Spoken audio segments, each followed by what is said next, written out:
Welcome friends, welcome to Study Express, Learning Made Easy. 28 June current affairs express, आज की ताजा खबर। चलते हैं, शुरू करते हैं आज की ताजा खबर में। पहली news, the first news, AR दावे कमेटी। ये AR दावे कमेटी, ये कमेटी अभी हाल फिलहाल में न्यूज में थी। इसका मुख्य कारण था न्यूज में होने का, क्योंकि ये सेबी से रिलेटेड है। किससे? Securities exchange board of India, SEBI. It made recommendations to make SEBI enforcement mechanism more robust. यानी सेबी का जो ये securities exchange board of India जो हमारे शेयर मार्केट की देखरेख करता है, उसके एनफोर्समेंट मैकेनिज्म को और मजबूत और स्ट्रांग बनाने के लिए AR दावे कमेटी का एस्टैब्लिशमेंट किया गया था।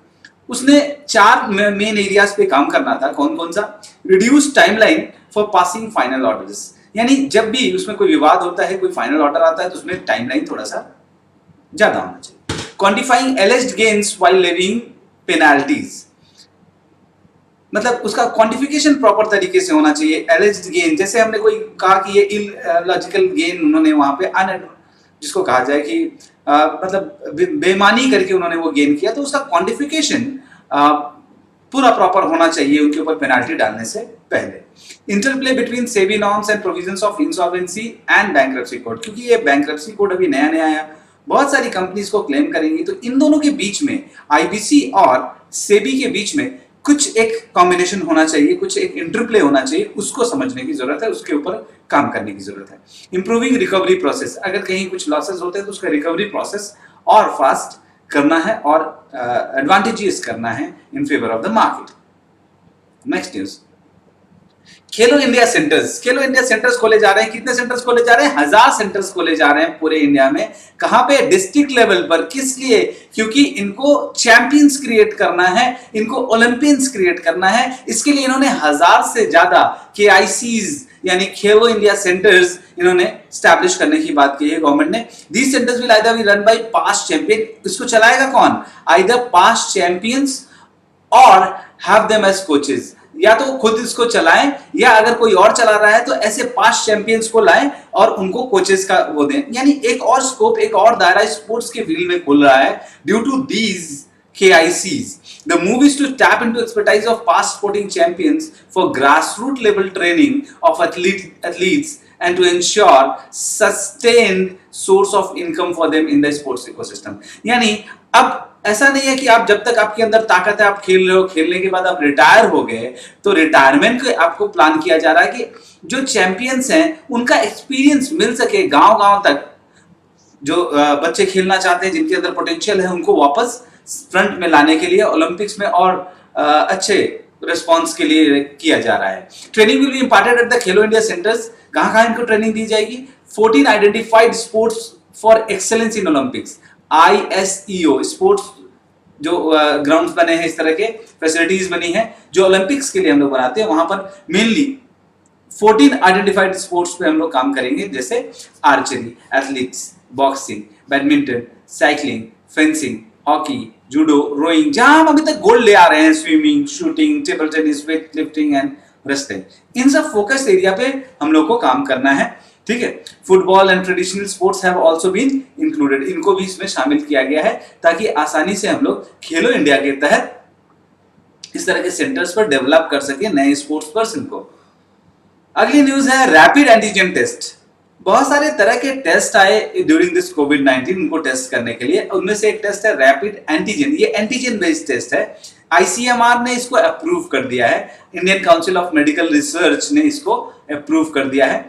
ये क्या है? स्वैब नेसल सैंपल को लेता है, नेजल सैंपल को लेता है, दैट डिटेक्ट्स एंटीजन। एंटीजन क्या होता है? जो एंटी मतलब इम्यूनिटी, जो भी अगर बाहर से कोई अटैक हो रहा है उसके एंटी एक इम्यूनिटी सेल्फ रिस्पॉन्स डेवलप करने का काम कराते हैं, उनको एंटीजेंस बोलते हैं। That are found with in SARS-CoV-2 virus. This test takes place less than 30 minutes then RT-PCR कितना लेता है? 2 से 5 घंटा लेता है। ये 30 मिनट में हो जाएगा। ये फास्ट है, सहूलियत भरा है और आसानी से किया जा सकता है। अगली न्यूज है Satyabhama.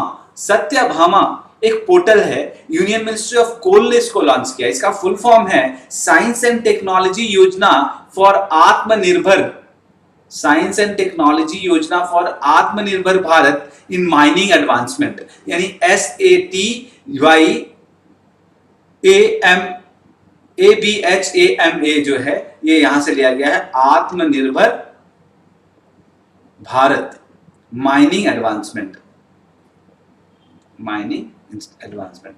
Portal for science and technology programme. ये एक पोर्टल है जो कि मिनिस्ट्री में साइंस एंड टेक्नोलॉजी को इंटीग्रेट कर रहा है। Satyabhama portal allow online submission of project proposal, यानी किसी को प्रोजेक्ट लेना है, टेंडर लेना है, वो ऑनलाइन हो जाएगा सत्यभामा के through, along with monitoring of the projects and utilization of funds or grants. The researchers can also submit progress reports and final technical reports of the project in the electronic format in the portal. यानी अपना report, कोई project पे research कर रहा है तो वो अपना रिसर्च पेपर भी इसके ऊपर डाल सकता है। Satyabhama portal has been design, developed and implemented by national informatics centre, mines informatics division. अच्छा, कोल से एक और news, coal blocks for commercial mining. अभी कुछ ब्लॉक्स के टेंडरिंग की बात आई, ई ऑक्शनिंग उसमें लाया गया। अ 2-stage e-auctioning is being adopted for the allocation of mines. The decision was part of announcement made by the center under the Atmanirbhar Bharat. This auction process makes the beginning of the opening of Indian coal sector for commercial mining. यानी अब coal sector में commercially लोग private sector से जाके mining कर सकते हैं। It will enable the country to achieve self-sufficiency in meeting its energy needs. असल में हमारे देश की एक आयरनी है कि India is world's 4th largest coal reserve. हमारे पास क्या है? 4th लार्जेस्ट, यानी सबसे ज्यादा, चौथे नंबर पर है अगर कोल रिजर्व की बात करें। बट हम लोग अगर प्रोड्यूसर की बात करें, कोल प्रोड्यूसर, रिजर्व में तो हम लोग चौथे नंबर पे हैं, लेकिन अगर हम लोग प्रोड्यूसर्स की बात करें तो हम लोग दूसरे नंबर पे हैं। Is also the 2nd largest coal importer. साथ साथ हम लोग प्रोड्यूस कर रहे हैं, 2nd रैंक पे सबसे ज्यादा प्रोड्यूस करने वाले हैं, सबसे ज्यादा माइंस चौथे नंबर पर है, और हम लोग सबसे ज्यादा इंपोर्ट भी कर रहे हैं कोल का। यानी जितना ज्यादा हमारे पास कोल है उतना ही ज्यादा तो हम इंपोर्ट भी कर रहे हैं। ये हमारे लिए एक प्रॉब्लमेटिक था, क्योंकि हम कोल ब्लॉक्स का प्रॉपर यूटिलाइजेशन नहीं कर पा रहे हैं, हम माइनिंग का प्रॉपर यूटिलाइजेशन नहीं कर पा रहे हैं।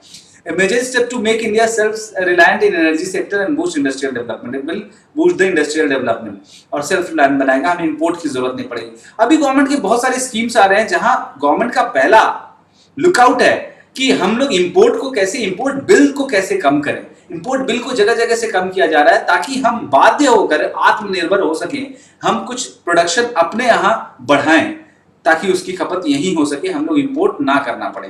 To contribute about 15% of the India's projected total coal production, यानी जितना भी हमारा टारगेट है, प्रोजेक्टेड है, उसका 15% हम लोग को प्रोड्यूस करना है। Employment generation for over 2.8 lakh people, हमें एम्प्लॉयमेंट जनरेशन करना है। Generate approx 33,000 crore of capital investment over next 5 to 7 years, contribute 20,000 crore revenue annually to state governments. तो ये इतना बड़ा टारगेट लेकर के हम लोग कोल सेक्टर में जा रहे हैं। अच्छा, national institute of public finance and policy, अभी ये न्यूज में था। अब याद होगा जो फॉर्मर गवर्नर थे उर्जित पटेल आरबीआई के, इसके चेयरमैन बनाया गया है national institute for public finance and policy. क्या है ये? एक ऑटोनॉमस रिसर्च इंस्टीट्यूट है मिनिस्ट्री ऑफ फाइनेंस के अंडर में, जो कि एक सोसाइटी रजिस्ट्रेशन एक्ट 1860 में रजिस्टर कराया गया था 1976 में। ये काफी पुरानी संस्था भी है। इसका पर्पस क्या है? It mandates include assisting central, state and local government in formulating reforming public policies by providing an analytical base. ये एक analytical base provide करता है पब्लिक फाइनेंस को लेकर के, ताकि गवर्नमेंट, जब सेंटर या गवर्नमेंट, स्टेट गवर्नमेंट है या लोकल गवर्नमेंट हो, अच्छे से प्लान को फॉर्मुलेट कर सके। इसके लिए इसका चेयरमैन जरूर याद रखिएगा, इसका फॉर्मेशन ईयर याद रखिएगा, ये दोनों चीजें इसमें से पूछी जाती हैं। National institute of public finance and policy.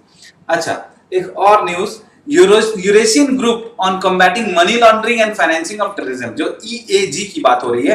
तो ईएजी, अभी हम लोगों ने मीटिंग लिया, इसका वर्चुअल मीटिंग लिया, हमने उसमें पार्टिसिपेट भी किया था ईएजी में। EAG is a regional body comprising 9 countries. कौन कौन सी कंट्रीज हैं? इंडिया, रशिया, चाइना, बड़े देश, Kazakhstan, Kyrgyzstan, Tajikistan, Turkmenistan, Uzbekistan and Belarus. ये जो ईस्टर्न साइड के यूरोप के नेशंस है वो रशिया, चाइना, इंडिया, ये मिलकर के ये ग्रुप बनाए हैं, Eurasian group on combating money laundering. क्योंकि मनी लॉन्ड्रिंग आसपास में बहुत ज्यादा आपस में हो रहा है। तो ये मनी लॉन्ड्रिंग होता क्या? मनी लॉन्ड्रिंग मतलब इलीगली एक जगह से दूसरी जगह मनी को ट्रांसफर करना। Reducing threat of international terrorism, इसका ऑब्जेक्टिव है कि इंटरनेशनल टेररिज्म का थ्रेट कम करा जाए, क्योंकि ये सबसे ज्यादा मनी लॉन्ड्रिंग का पैसा इसी में यूज होता है। Ensure transparency, reliability and security of financial systems of states, integration of members into international infrastructure, ये सारी चीजें। It is an associate member of FATF, ये इंपॉर्टेंट है। एफएटीएफ का एक क्या है, एसोसिएट मेंबर है, financial action task force, yes, जो ग्रे लिस्ट या ब्लैक लिस्ट जारी करता है। अभी जून में इसका टर्न था कि पाकिस्तान को ये ग्रे लिस्ट से ब्लैक लिस्ट में ले आए, लेकिन कोविड-19 ने पाकिस्तान को बचा लिया। अक्टूबर तक इसको पोस्टपोन कर दिया गया है, इस पाकिस्तान की लिस्टिंग को। फाइनेंशियल एसेट टास्क फोर्स के जरिए गवर्नमेंट क्या करती है, इनको सबूत देती है तरह तरह के, ताकि ये जहां से फाइनेंसिंग हो रही है उन पर टैप लगा सकें, उनके ऊपर प्रेशर बना सकें। अगली न्यूज है डाका से। डाका is the means American immigration law है। इसमें क्या है कि डेफर्ड एक्शन लिया जाएगा, किसके लिए, चाइल्ड जो अराइव किए गए हैं। इसका नाम है deferred action for children arrival. Deferred action for children arrival. कहां पे, यूएस में। क्यों? असल में यूएस में इमिग्रेशन के, देखिए अमेरिकन ड्रीम लेकर के बहुत लोग बहुत जगह से आते हैं अमेरिका में, बहुत सारे विश्व के, वहां बच्चे भी कई बार आ जाते हैं ऐसे में, छोटे छोटे बच्चे, उनकी उम्र तो बहुत कम होती है लेकिन वो आ चुके हैं। तो उनको ओबामा गवर्नमेंट ने कुछ छूट दी थी कि अगर ऐसे बच्चे आ गए हैं तो उनको थोड़ा डेफर किया जाए, उनको 2 साल का टेन्योर दिया जाए, उनको तुरंत डिपोर्ट ना किया जाए, तुरंत उस जगह से उठा के दूसरी जगह ना फेंक दिया जाए, उनको थोड़ा टाइम दिया जाए, उनको थोड़ा सा कम दिया जाए ताकि वो स्टेबल हो सके। It allows some individual who entered the country illegally as minor, जो इलीगली एज माइनर एंटर कर जाते हैं, to receive a renewable 2-year preferred period of deferred action from deportation and eligibility for a work permit। यानी अगर आप बिना work permit के illegal तरीके से अमेरिका में पकड़े जाते हैं तो आपको तुरंत डिपोर्ट किया जाता है। लेकिन इन बच्चों को जिनकी उम्र कम होती है, माइनर होते हैं, उनको डिफर्ड तुरंत नहीं किया जा सकता, उनको थोड़ा 2 साल का टाइम दिया जाना चाहिए। The US supreme court dealt President Donald Trump a major setback on his hardline immigration policy, blocking his bid to end a program that protects from deportation hundreds of thousands of migrants, often called dreamers, जिनको dreamers कहा जाता है, who entered US illegally।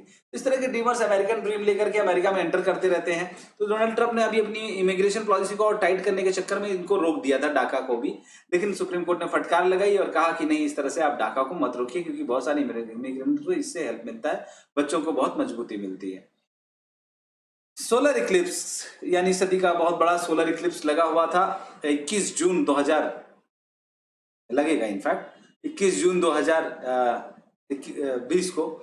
ये solar Eclipse क्या होता है कि जब सन और अर्थ के बीच में मून आ जाए, और जनरली ये सोलर इक्लिप्स जब इस तरह के टाइम पे होता है, बहुत दूर जब सन होता है, और सॉरी टिल्ट बहुत ज्यादा होता है, और जो मून है वो बहुत दूर होता है, तो मून का साइज बड़ा छोटा होता है और पूरे सन को ढक नहीं पाता है, तो एक रिंग टाइप का फॉर्म कर जाता है। Annular type of solar ring इस तरह के फॉर्म होते हैं अगर ऐसे टाइम पे अगर कोई सोलर इक्लिप्स पड़ता है तो। According to NASA, people who are able to view the total solar eclipse are in the centre of the moon. ये क्वेश्चन आ चुका है कि अगर कोई बंदा centre of the moon shadow पड़ रहा, जो उनका अम्बरा पेनम्बरा जो शैडो पड़ रहा है उसके बीचों बीच अगर है, तो a person who are able to view the total solar eclipse are in the center, मतलब जो बीच में है उसी को सोलर इक्लिप्स पूरा टोटल दिखता है, अदरवाइज सोलर नहीं, पूरा नहीं दिख के पार्शियल दिखता है। यहां से जो देखेगा उसको पूरा टोटल सोलर इक्लिप्स दिखेगा, यानी अम्बरा के एकदम टिप पे होना चाहिए वो, ठीक है। 3 तरह के सोलर इक्लिप्स होते हैं, एक होता है टोटल सोलर इक्लिप्स, दूसरा होता है पार्शियल सोलर इक्लिप्स, और तीसरा होता है एनुलर सोलर इक्लिप्स, ठीक है। ये देखो, पार्शियल मतलब जब पूरी तरह से ना ढक पाए और थोड़ा पार्ट ढकता हो, और एनुलर का मतलब होता है जब इस तरह से हो कि मून का साइज छोटा हो सब अपने डिस्टेंस की वजह से, और सन का साइज बड़ा दिखे, यहां से वो कितना भी कोशिश कर ले सन को नहीं ढक पाता, एक रिंग की तरह फॉर्म कर जाता है, उसी को बोलते हैं रिंग ऑफ फायर। तो टोटल अगर होगा तो इस तरह से पूरी रोशनी को ढक लेगा, इस तरह से, ठीक है, पूरी रोशनी ढक ले तो टोटल, और रिंग बने तो एनुलर, और जब आधा या टुकड़ा हो तो उसको पार्शियल सोलर इक्लिप्स कहा जाता है। एनुलर सोलर इक्लिप्स क्या होता है? The third kind is an annular solar Eclipse which happens when the moon is farthest from the earth, which is why it is smaller. In this type of an eclipse, the moon does not block the sun completely, but looks like a dark disk on a top of a large sun colored disk forming a ring of fire. यहाँ पे ring of fire. Furthermore, during a solar eclipse, the moon casts two shadows. दो तरह के shadow होते हैं, umbra and penumbra.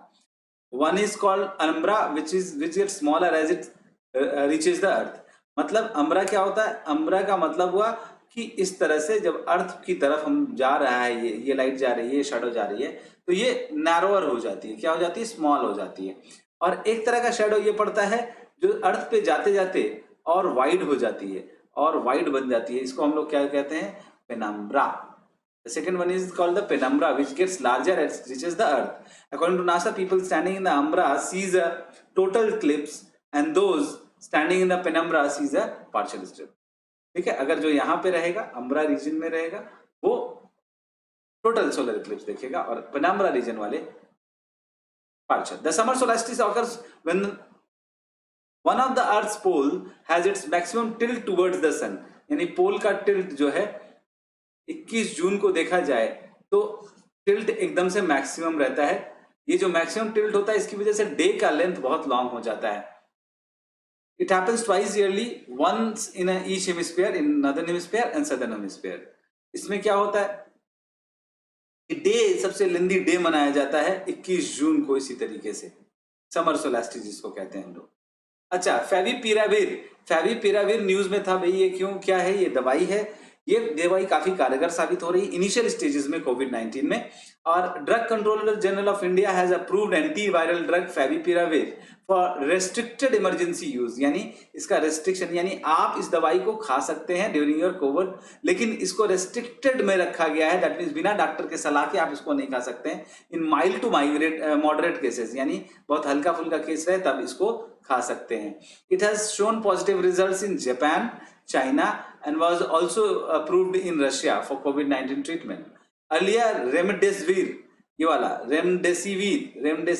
also got emergency use authorization in India.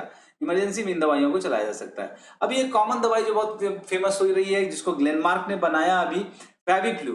FabiFlu क्या है? The drug favipiravir to be sold under the brand name. इसको नए brand name से बेचा जाएगा, that is Faviflu. First such in India for COVID-19. The company said. Glenmark announced that the introduction of oral antiviral drug. ये oral antiviral drug है. कैसा है?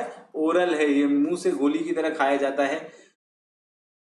And 75 with 18 to 75 patient in the age group of 18 to 75 with mild to moderate symptoms, they can take this. Nearly 80% of all positive cases in country are in this category. मतलब 80% category आराम से ठीक हो सकती है इन दवाइयों से, because वो इसी कैटेगरी में फॉल करती हैं. The drug will be available in 7 to 10 days in strips of 34 tablets का स्ट्रिप होगा. 3500 रुपए इसका प्राइस होगा. फर्स्ट डे डोज 18 टैबलेट खाना है, 9 each in the morning and the evening. From the second day we will take 4 each twice daily. यानी पहले क्या करना है? पहले दिन 9 गोली सुबह, 9 गोली शाम को. उसके बाद क्या करना है? 4 गोली सुबह, 4 गोली शाम को करके इसको कंटिन्यू करना है 14 days. The treatment can last 14 days. एक और दवाई उमीफेनोविर. उमीफेनोविर क्या है? उमीफेनोविर is mainly used for treatment of influenza and is available in China and Russia and has recently come into prominence due to its potential use. ये भी उसी तरह की दवा है जो कि अभी हाल फिलहाल में कारगर साबित हो रही है. The drug has a good safety profile and acts by preventing entry of virus into human cells and also by priming the immune system. CSIR Constituent Lab, CSIR Central Drug Research Institute CDRI Lucknow has received permission for carrying out phase 3 randomized clinical trial of antiviral drug umifenovir. अच्छा, world sickle cell day. World sickle cell day कब मनाया जाता है भाई? जून 19 को मनाया जाता है. कब मनाया जाता है? जून 19 को मनाया जाता है. World Sickle Day is United Nations recognized day to raise awareness of sickle cell at national and international level. इसलिए मनाया जाता है. In 2008, the United Nations General Assembly adopted a resolution that recognizes sickle cell disease as the public health problem and one of the world's foremost genetic disorder. क्या क्या characteristic हैं इसके? Characterise by a modification in the shape of the red blood cell. Red blood cell twisted हो जाता है from smooth donut shape into a crescent और half moon shape. Twisted हो जाते हैं. जब वो ट्विस्ट हो जाते हैं तो क्या होता है? This cells lack plasticity and can block small blood vessels impairing blood flow.